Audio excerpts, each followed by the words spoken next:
नमस्कार আমার প্রিয় বন্ধুরা, তোমরা সবাই কেমন আছো? আশা করি ভালো আছো আর আমিও খুব ভালো আছি। প্রিয়াঙ্কা বেঙ্গলি ব্লগে তোমাদের আরও একবার স্বাগত, শুভেচ্ছা ও ভালোবাসা। আজ চলে এলাম আরও একটা ব্লগ ভিডিও নিয়ে প্রতিদিনের মতো। আর আজকে তোমার সাথে আরও একটা রেসিপি শেয়ার করব। তো দেখো বন্ধুরা, আজকে শিঙি মাছের একটা রেসিপি শেয়ার করব। কিছুদিন আগে একটা রেসিপি শেয়ার করেছি, তবে তার থেকে এটা একদম ভিন্নভাবে কিন্তু স্বাদে দারুণ এই রেসিপিটি। তো চলো বন্ধুরা, এই শিঙি মাছের রেসিপিটি তোমাদের সাথে শেয়ার করি। কেমন রেসিপিটি করেছি তো দেখো বন্ধুরা, প্রথমেই একটা শিঙি মাছ নিয়েছি। আর শিঙি মাছটা বেশ বড়ই, এই বড় শিঙি মাছটা দিয়েই কিন্তু আজকে রেসিপিটা বানাবো। তো চলো বন্ধুরা, শিঙি মাছ তো নিয়েই নিলাম। এবার আর কি নিলাম সেটাই কিন্তু তোমাদের সাথে শেয়ার করি। শিঙি মাছ ছাড়া আর কি নিলাম তো দেখো বন্ধুরা, এই যে আমাদের সবজি বাগানে চলে এসেছি। এই যে দেখো, এটা কিন্তু মান কচু পাতা, যাকে বলা হয় মান পাতা। যাই হোক, এই পাতা দিয়েই কিন্তু যে শিঙি মাছের একটা রেসিপি বানাবো, একদম অন্যরকমভাবে। আর খেতে কিন্তু দারুণ লাগে এই রেসিপিটি। একটা রেসিপি হলে কিন্তু আর কোনো কিছুই লাগবে না, এত সুন্দর লাগে। তো দেখো বন্ধুরা, এই যে আমার 3টে গাছ রয়েছে। আপাতত এইটা ছোট গাছ, এই পাতাটা নেব না, বাদবাকি আরও যে দুটো বড় বড় পাতা আছে সেখান থেকে কিন্তু নিয়ে নেব। আর খুব বেশি কিন্তু পাতা লাগবে না, জাস্ট দুটো পাতা হলেই কিন্তু ভালোভাবে এই রেসিপিটি কমপ্লিট হয়ে যাবে। তো দেখো বন্ধুরা, এই যে বড় ধরনের একটা মান পাতা নিয়ে নিচ্ছি। তো দেখো বন্ধুরা, এই যে এটাকে ভেঙে নিচ্ছি। আর অবশ্যই একটু নতুন পাতা দেখে নিবে, পুরনো পাতা একটু বুড়া হয়ে যায়, তো সেই জন্য একটু নরম পাতা নেওয়ার চেষ্টা করবে। এই নরম পাতাই কিন্তু ভালো লাগে, এছাড়া মিষ্টি মিষ্টি লাগে এই পাতাটা, তাই জন্য একটু চেষ্টা করবে নরম পাতা নেবার। তো দেখো বন্ধুরা, এই যে একটা পাতা নিয়েছি, এই যে এই একটা বেশ বড় ধরনের পাতাটা ফুটেছে, গাছটা বেশ বড় হয়ে গিয়েছে। যাই হোক, দুটো পাতা নিয়েছি, এই দুটো পাতা দিয়েই কিন্তু রেসিপিটি বানাবো। তো চলো বন্ধুরা, রেসিপিটি বানানো শুরু করি। আর এই যে মান পাতা নিয়েই চললাম রান্নাঘরে। তো দেখো বন্ধুরা, ফাইনালি চলে এসেছি। আর এসে কিন্তু মাছটাকেও আমি কিন্তু বনিয়ে নিয়েছি, কেটে নিয়েছি। আর মাছটাকে কেটে নিয়ে এবার নুন হলুদ মাখিয়ে দেবো। যেমন মাছটাকে ভাজা করে সেরকম কিন্তু প্রথমে আমি ভেজে নেবো মাছটাকে। সেই জন্য নুন আর অল্প করে হলুদ দিয়ে মাখিয়ে গরম তেলেতেই কিন্তু আমি ভেজে নেব। তার আগে তোমার সাথে শেয়ার করি মশলাটা, একসঙ্গে আমি রেডি করে নিচ্ছি। তো দেখো বন্ধুরা, এই যে এখানে রয়েছে গোটা জিরে নিয়েছি, তেজপাতা, আদা, এছাড়া রয়েছে একটা দুটো দারুচিনি ছোটো ছোটো নিয়েছি, এছাড়া দুটো লবঙ্গ নিয়েছি আর দুটো এলাচ নিয়েছি। আর এছাড়া মশলাতে রয়েছে পেঁয়াজ কুচি, টমেটো কুচি, এছাড়া নিয়েছি কাঁচা লঙ্কা কুচি।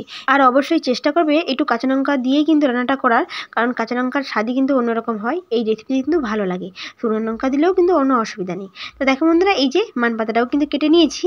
এবার কিন্তু এই মান পাতা এছাড়া মশলাগুলোকে কিন্তু আমি বেটে নেব। তো দেখো বন্ধুরা, এই যে সমস্ত মশলাটাকে বেটে নিয়েছি। আর কি মশলা বেটে নিয়েছি দেখাই। মান পাতা বাটা রয়েছে, পেঁয়াজ বাটা রয়েছে, এছাড়া রয়েছে আদা বাটা আর জিরে বাটা।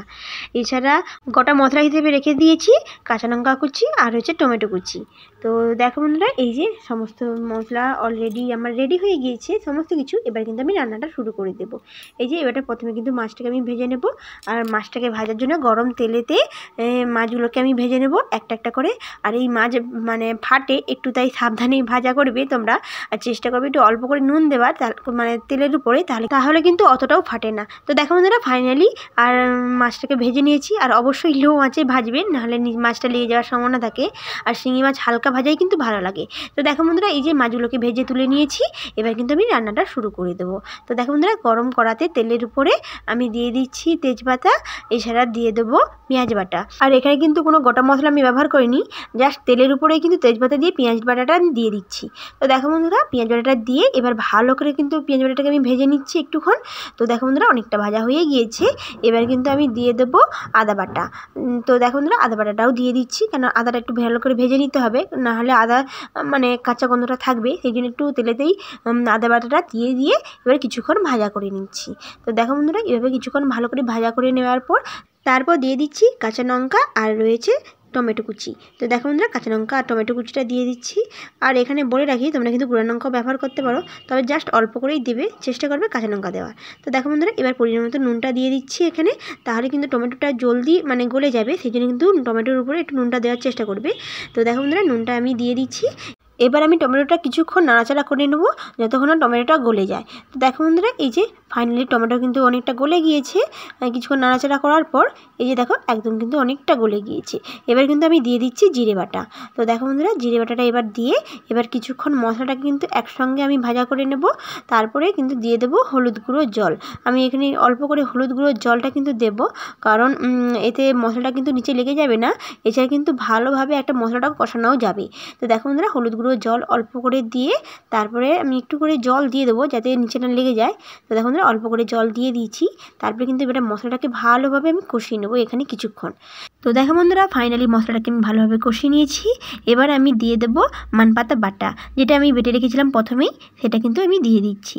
তো দেখো বন্ধুরা, এই যে মানপাতা বাটা, আর তোমরা যদি এটা মিক্সচারে বেটে থাকো তাহলে অবশ্যই ছোটো ছোটো করে কেটে বাটবে, নাহলে নিচে মানে মিক্সচারটা অতটা খারাপ হয়ে যেতে পারে। তো চেষ্টা করে বেটে নেবা, বেটে নিলেও কোনো অসুবিধা নেই। তো দেখো বন্ধুরা, যে কোনো একটা করলেই হবে। যাই হোক, আমি কিন্তু ভালো করে মানপাতাটা দিয়ে আরও কিছুক্ষণ কিন্তু এইভাবে মশলার সঙ্গে কিন্তু কষিয়ে নিচ্ছি।